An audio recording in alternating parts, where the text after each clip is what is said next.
জঙ্গল অনেক বিপজ্জনক একটি জায়গা, যেখানে আমরা অনেক হিংস্র প্রাণীর মুখোমুখি হয়ে পড়তে পারি। কিন্তু আজকের এই ভিডিওতে আমি আপনাদের জঙ্গলে পাওয়া এমন কিছু অদ্ভুত এবং আশ্চর্যজনক জিনিস দেখাবো, যা দেখে আপনিও অবাক হয়ে যাবেন। তাই আপনারা অবশ্যই ভিডিওটি শেষ পর্যন্ত দেখবেন। আর ভিডিওটি যদি ভালো লেগে থাকে তাহলে অবশ্যই একটি লাইক দিন। জার্মানির একটি জঙ্গলে দুইজন বন্ধু ঘুরতে গিয়েছিল। জঙ্গলে কিছুটা ভেতরে যাওয়ার পর তারা মাটির ভেতর থেকে বেরিয়ে আসা দুইটি পেরিস্কোপ দেখতে পায়। পেরিস্কোপ সাধারণত সাবমেরিন কিংবা জাহাজ থেকে দূরের জিনিস দেখতে ব্যবহৃত হয়। তারা এই বিষয়টি কর্তৃপক্ষকে জানানোর পর সেখানে তদন্ত শুরু হয়।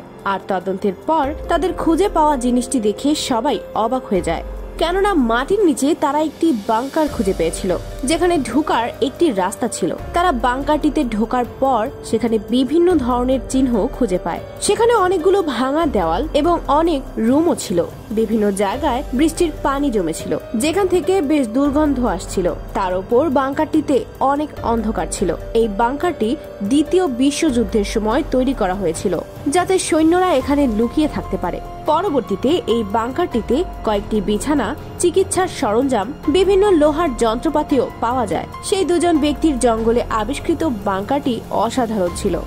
কখনো বাজারে গিয়ে যদি দেখতে পান যে আপনার পছন্দের সব জিনিসপত্র ফ্রিতে দিচ্ছে, তাহলে তা দেখে আপনি নিশ্চয়ই খুশি হবেন।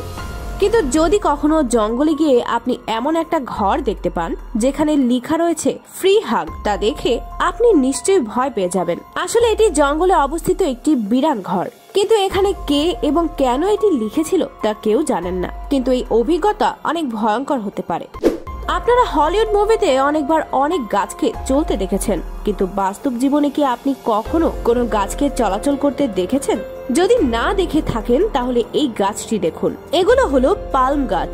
এগুলো বিশেষত আমাজনের জঙ্গলে পাওয়া যায়। এগুলো মানুষের মতো চলতে পারে না এবং আমরা কখনো এগুলোকে চলাচল করতে দেখব না, কারণ এরা খুব ধীর গতিতে চলাচল করে এবং এক জায়গায় থেকে অন্য জায়গায় পৌঁছাতে কয়েক বছর সময় লেগে যায়। আমরা সবাই জানি জঙ্গলে সূর্যের আলো খুব কম পাওয়া যায়, তাই পালম গাছগুলো আলোর দিকে ধাবিত হয়, কিন্তু এই প্রক্রিয়াটি খুব ধীরে হয়। 1930 সালে কোস্টারিকার জঙ্গলে একটি অদ্ভুত জিনিস আবিষ্কার করা হয়। সেখানে প্রায় 300টি পাথর পাওয়া যায়। এদের মধ্যে 1 ইঞ্চি থেকে শুরু করে 8 ফুট বড় আকৃতির পাথরও পাওয়া যায় এবং আশ্চর্যের বিষয় হলো এদের সবগুলোই গোল আকৃতির ছিল। প্রত্নতত্ত্ববিদরাও এই বিষয়টি দেখে অবাক হয়ে যান, কিভাবে কোনো প্রযুক্তি ছাড়াই সবগুলো পাথর গোল আকৃতির তৈরি করা হয়েছে। এই বিষয়টি এখনো জানা যায়নি যে এই পাথরগুলি কে বানিয়েছিল এবং কেন বানানো হয়েছিল। এই বিষয়টি আমরা সবাই জানি যে একটি পেট্রোল পাম্প এমন কোন জায়গায় বসানো হয় যেখানে এর প্রয়োজন বেশি এবং ইনকাম ভালো হবে। তাই সাধারণত হাইওয়ের পাশে, শহরে এবং রাস্তার ধারে পেট্রোল পাম্প দেখতে পাওয়া যায়। কিন্তু এমন একটি পেট্রোল পাম্প পাওয়া গিয়েছে যা ঠিক জঙ্গলের মাঝামাঝি অবস্থিত এবং এর আশেপাশে না কোনো হাইওয়ে রয়েছে, না কোনো বাড়ি। গাছপালায় পরিপূর্ণ ঝাড়ের মাঝে এর একটি ফুয়েল ট্যাঙ্কও পাওয়া গিয়েছিল। এই পেট্রোল পাম্পে থাকা মরিচা দেখে বোঝাই যাচ্ছে যে এটি কমপক্ষে 30 থেকে 40 বছর আগে ব্যবহার করা হয়েছিল এবং পরবর্তীতে জানা যায় একজন কৃষক এখানে ফুয়েল জমা করার জন্য এই পেট্রোল পাম্পটি নির্মাণ করেছিল, যাতে প্রয়োজনের সময় তাকে ফুয়েল নিতে দূরে যেতে না হয়। তাই সে একটি ফুয়েল ট্যাঙ্কও এখানে এনেছিল।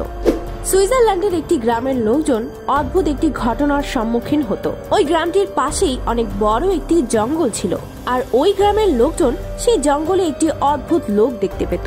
লোকটি 6 ফুট লম্বা ছিল এবং সে মিলিটারি ড্রেস পরে থাকতো। লোকটিকে শুধু একবার নয়, অনেক লোক তাকে অসংখ্যবার দেখতে পেয়েছে। তারা জানায় লোকটি কারো কোনো ক্ষতি করে না, শুধু মানুষ দেখলেই সেখান থেকে চলে যায়। অনেকে তাকে ভূত মনে করে, কিন্তু এখানে অনেকগুলো প্রশ্ন উঠে। লোকটি কে, কোথায় থাকে এবং কোথা থেকে এসেছে? এই ব্যাপারে কেউ কিছুই জানতো না। আজকের ভিডিওটি এখানেই শেষ করছি।